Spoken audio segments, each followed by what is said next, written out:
नमस्कार सभी को। आप सबका हेल्दी बाइट्स में बहुत वेलकम है। मेरा नाम डॉक्टर प्रियंका सिंगल है। तो अपनी गेट हेल्थ सीरीज़ को मैं आगे कंटिन्यू करते हुए, जैसे अभी तक हमने डिस्कस किया है कि जो गट है उसका हमने देखा कि क्या क्या फंक्शंस हैं, कि खाना डाइजेस्ट करना, बॉडी में न्यूट्रिएंट्स एब्जॉर्ब करना, जो वेस्ट प्रोडक्ट्स हैं उसको एक्सक्रीट करना, ये तो है ही मेन काम। पर इसके साथ साथ हमारी मेंटल वेलबींग, हमारे मूड, हमारा इन सब में भी बहुत इम्पॉर्टेंट रोल है, हमारी एपेटाइट को कंट्रोल करना।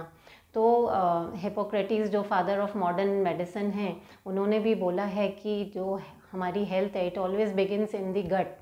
तो जो अभी तक हमने देखा कि क्या क्या फैक्टर्स हैं जो हमारी गट हेल्थ को नेगेटिवली अफेक्ट करते हैं, अगर हम एक बार रिवाइज करें तो उसमें ये है कि अगर हम अपने खाने में कम प्रीबायोटिक्स ले रहे हैं, कम प्रोबायोटिक्स ले रहे हैं, नींद अच्छी नहीं है, क्रॉनिक स्ट्रेस में हैं, एक्सरसाइज सही नहीं है, लाइफस्टाइल सही नहीं है, मोर ऑफ सीडेंट्री है, मोर ऑफ जंक फूड है, बाहर का खाना ज़्यादा है, तो use of non judicious use of antibiotics, तो स्ट्रेस, स्लीप, ये सारे जो फैक्टर्स हैं फिर ये हमारी गट को नेगेटिवली अफेक्ट करते हैं। इससे फिर हमारा जो गट माइक्रोबायोम है उसका बैलेंस बिगड़ता है और फिर हमारी बॉडी में फिर चैलेंजेस आते हैं, जैसे क्योंकि हमने देखा कि अराउंड 100 ट्रिलियंस जो बैक्टीरिया हैं, जो माइक्रोब्स हैं जो हमारी गट में, उसमें गुड और बैड दोनों हैं और उसका एक प्रॉपर रेशो है 85:15 गुड और बैड का।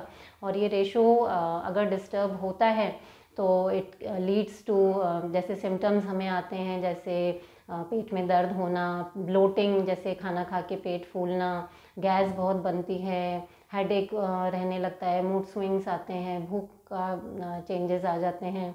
और फिर यही है कि अगर हम इन सिम्टम्स को अपने इग्नोर करते हैं तो फिर हम बड़ी डिजीज़ेस की तरफ बढ़ते हैं जो गट इन्फ्लेमेशन से हो जाती हैं, जैसे इरिटेबल बाउल सिंड्रोम है, इन्फ्लेमेटरी बाउल डिजीज़ है, अल्सरेटिव कोलाइटिस है, तो ये क्रॉन्स डिजीज़ हैं। तो फिर हम उन डिजीज़ेस की तरफ बढ़ते हैं। तो अगर हम आज एक बार बात करें गट और मेंटल वेलबींग की, तो हमने पहले के एपिसोड्स में देखा था कि सेरोटोनिन है ना, सेरोटोनिन एक हैप्पी हार्मोन है, एक फील गुड हार्मोन है, एक एंटी डिप्रेसेंट हार्मोन है, जिसका 90% जो प्रोडक्शन है वो हमारी गट में होता है।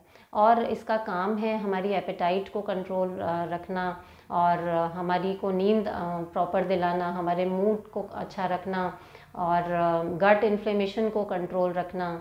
और एक और न्यूरोट्रांसमीटर जो गट माइक्रोबायोम जिसको हेल्प करता है गट में रिलीज़ करने में, वो होता है गाबा। और इसका भी काम होता है हमारी बॉडी में, हमारे अंदर एंटी डिप्रेसेंट की तरह ये न्यूरोट्रांसमीटर रिलीज़ होता है। तो यहाँ हमने देखा कि कैसे जो गट है वो हमारे मेंटल वेलबींग, हमारे मूड, हमारी नींद, इनको भी बहुत अफेक्ट करती है। तो अब हम सेकंड पॉइंट पे बात करते हैं कि गट और वेट लॉस, इन दोनों का आपस में क्या रिलेशन है। तो जैसे एक टर्म होती है गट डिसबायोसिस, है ना, तो अभी हमने देखा कि कैसे गुड और बैड बैक्टीरिया का प्रॉपर रेशो 85:15 हमारी गट हेल्थ को अच्छा मेंटेन करता है। पर अगर जिन कारणों से जो पहले भी डिस्कस हुए हैं, अगर वो रेशो डिस्टर्ब हुआ, है ना, बैड बैक्टीरिया ज़्यादा मल्टीप्लाई हुए और वो रेशो डिस्टर्ब हो गया, तो इस टर्म को बोलते हैं गट डिसबायोसिस।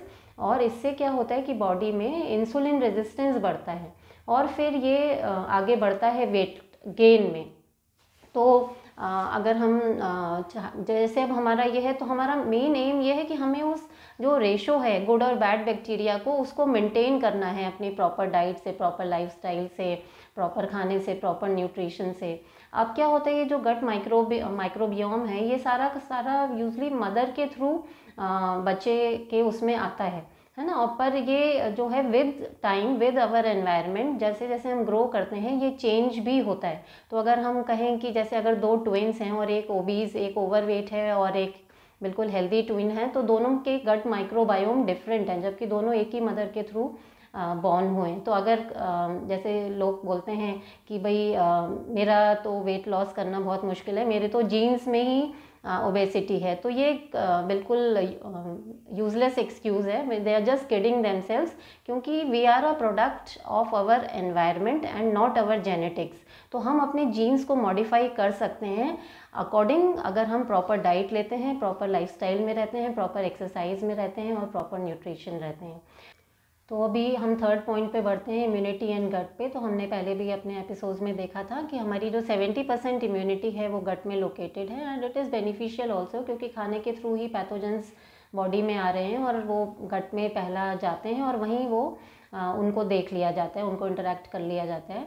और अब हमने ये देखा कि हमारा गट माइक्रोबायोम बहुत इंपॉर्टेंट है, उसका गुड और बैड बैक्टीरिया का रेशो मेंटेन करना बहुत इंपॉर्टेंट है। अगर ये रेशो डिस्टर्ब हुआ तो वो सारे सिम्टम्स हमें आ गए कि पेट में दर्द होना, ब्लोटिंग, गैस, हेडेक, मूड और कॉन्स्टिपेशन, डायरिया, वॉमिटिंग, ये सब फिर शुरू होता है। तो ये बहुत इनिशियल सिम्टम्स हैं जो बॉडी हमें देती है, सिग्नल्स हैं, ये रेड सिग्नल्स हैं। तो इसको हम ऐसा समझते हैं कि अरे ये हमें क्यों हो रहा है, हमें वो अच्छे नहीं लग रहे होते हैं।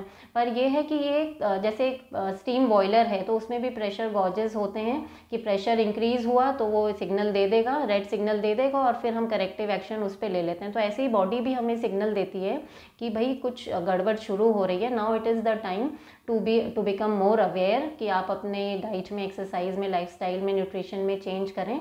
तो दीज सिम्टम्स आर बेनिफिशियल, है ना, हमें हेल्दी रखने में ये सिम्टम्स हमें बेनिफिशियल हैं और हम यही करेक्टिव एक्शन लेके अपने आप को मेजर जो बड़ी डिजीज़ेज़ हैं उनसे बचा सकते हैं अपने आप को। तो आज के लिए इतना ही, हम ये सीरीज़ आगे कंटिन्यू करते रहेंगे। तो थैंक यू, स्टे ट्यून्ड।